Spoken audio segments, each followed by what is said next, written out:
नमस्कार, मैं हूं चित्रंजन कुमार और आप देख रहे हैं हमारे news channel true news TNBR।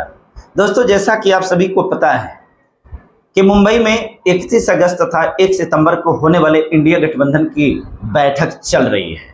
इस बैठक से जो इनपुट आ रही है, हम उससे आपको अवगत कराना चाहते हैं। सबसे पहला जो मायावती जी से संबंधित है, बहुजन समाज पार्टी से संबंधित है।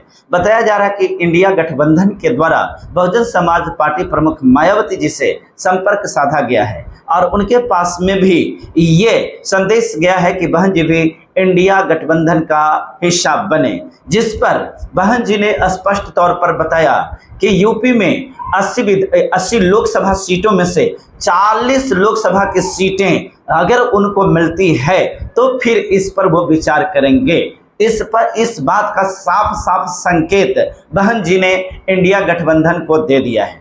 हालांकि उन्होंने इस बात को भी स्पष्ट किया है कि बहन जी ना तो इंडिया गठबंधन के साथ हैं और ना ही एनडीए गठबंधन के साथ हैं। उन्होंने कहा कि 2024 का चुनाव वो स्वतंत्र रूप से लड़ेंगे, जिसमें किसी के साथ उनका कोई अलायंस होने वाला नहीं है।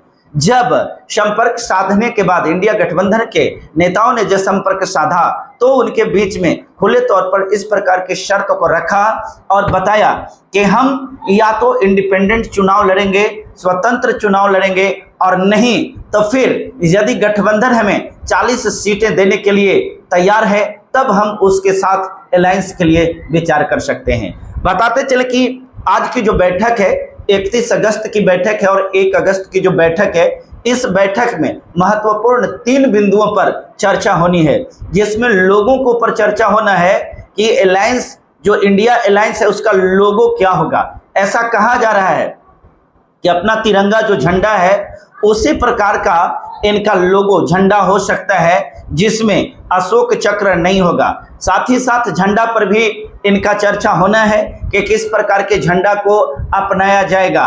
और तीसरा जो है सीट शेयरिंग पर भी चर्चा होना है कि किस दल को कितनी सीटें मिलनी हैं। तो इन तमाम महत्वपूर्ण बिंदुओं पर आज वहां चर्चा चल रही है। साथ ही साथ आपको यह भी बताते चलें कि इंडिया गठबंधन के जो अध्यक्ष पद है उसके लिए मल्लिकार्जुन खड़गे जी का नाम का प्रस्ताव आया और तथा पारित भी किया गया है। अर्थात इंडिया गठबंधन के नेतृत्वकर्ता मल्लिकार्जुन खड़गे जी होंगे, परंतु कोऑर्डिनेटर के रूप में नाम चल रही थी, जिसमें प्रथम नाम बिहार से नीतीश कुमार जी का तथा दिल्ली के मुख्यमंत्री अरविंद केजरीवाल जी का था, जिसमें नीतीश कुमार जी ने साफ तौर पर कहा कि कोऑर्डिनेटर का पद कांग्रेस के ही कोई मंत्री को या कोई नेता को संभालना चाहिए।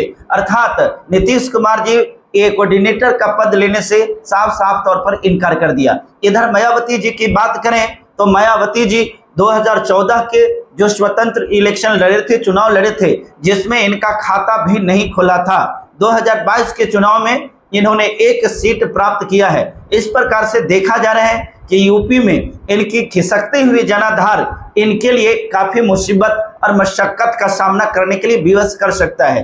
दबे जुबान से इनके जो भी नेता हैं या फिर जो भी सांसद हैं, वो विधायक हैं, उनका ये मानना है कि बहन जी को अलायंस में शामिल हो जाना चाहिए, क्योंकि जैसी स्थिति को देख रहे हैं तो भांप रहे हैं। उनका आकलन है, जैसा कि उनको लग रहा है कि बहन जी को अलायंस करने के साथ उनको फायदा मिलने वाला है। जैसा कि आपको पहले बताए कि बहन जी अगले चुनाव में ब्राह्मण वोटरों को लुभाने का प्रयास किया, लेकिन ब्राह्मण वोटर्स ने उनको पूरी तरह से धोखा दिया, या आप कह सकते हैं कि उनका पूरी तरह से समर्थन नहीं मिला, जिसके वजह से 2022 में मात्र 1 सीट पर सिमट करके रह गई। इस परिस्थिति में बहुजन समाज पार्टी का अस्तित्व क्या रहता है, बहुजन समाज पार्टी का स्टैंड क्या रह सकता है, और अगर बहन जी इंडिपेंडेंट चुनाव लड़ती हैं, स्वतंत्र चुनाव लड़ती हैं, तो यूपी में कितनी सीटें ये ला सकेंगी, इसके बारे में कल्पना करना, इसके बारे में आकलन करना ये राजनीतिक विशेषज्ञ कर सकते हैं और बतला सकते हैं। फिलहाल मैं इस बिंदु पर यही कहना चाहूंगा कि बहन जी राजनीतिक विशेषज्ञ हैं और राजनीति के धुरंधर हैं। चूंकि मान्यवर कांशीराम साहब का शिष्या रह चुकी हैं, उन्हीं के पद चिन्हों पर चढ़ने का प्रयास किए। आगे चल करके अलग बात है कि मान्यवर कांसी राम साहब के सिद्धांतों से इतर होकर के इन्होंने ब्रह्मा विष्णु महेश है, हाथी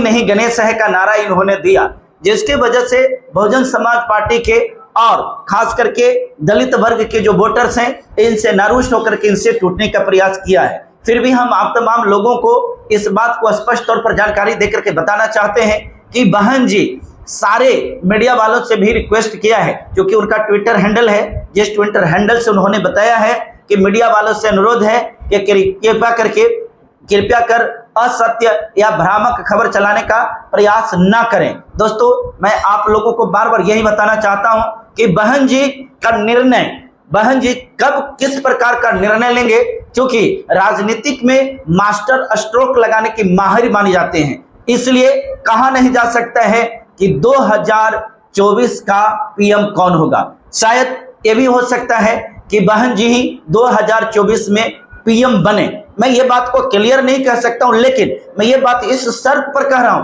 कि बहन जी दोनों में से किसी के साथ अलायंस में नहीं जा रहे हैं। इसका मकसद कुछ ऐसा ही इशारा कर रहा है। फिलहाल जो भी हो, राजनीतिक जगत में हड़कंप मचा हुआ है कि आखिर बहन जी किसी गठबंधन के साथ क्यों नहीं जा रही है। बहुत बहुत शुक्रिया, जानते रहिए। हम फिर अगले वीडियो में आपको ये जो इंडिया अलायंस का क्या निर्णय हुआ, किस प्रकार के लोगों को सिलेक्ट किया गया, किस प्रकार के झंडा को सिलेक्ट किया गया, और साथ ही साथ कि कैसे कैसे सीट शेयरिंग की चर्चा हुई, अभी आज नहीं 1 सितंबर को चर्चा होना है। 1 सितंबर की मीटिंग में यह स्पष्ट हो जाएगा। हम आपसे निवेदन करते हैं इन खबरों को दूर दूर तक पहुंचाने का प्रयास करें, खास करके बहुजन समाज के जो लोग हैं इस खबर को जन जन तक पहुंचाए। जो लोग हमारे चैनल को पहली बार देख रहे हैं कृपया मेरे चैनल को सब्सक्राइब कीजिए, लाइक का बटन दबाइए और साथ ही साथ आप अपने कमेंट बॉक्स में जाकर के प्यारा सा कमेंट जरूर लिखिए। बहुत बहुत शुक्रिया, धन्यवाद।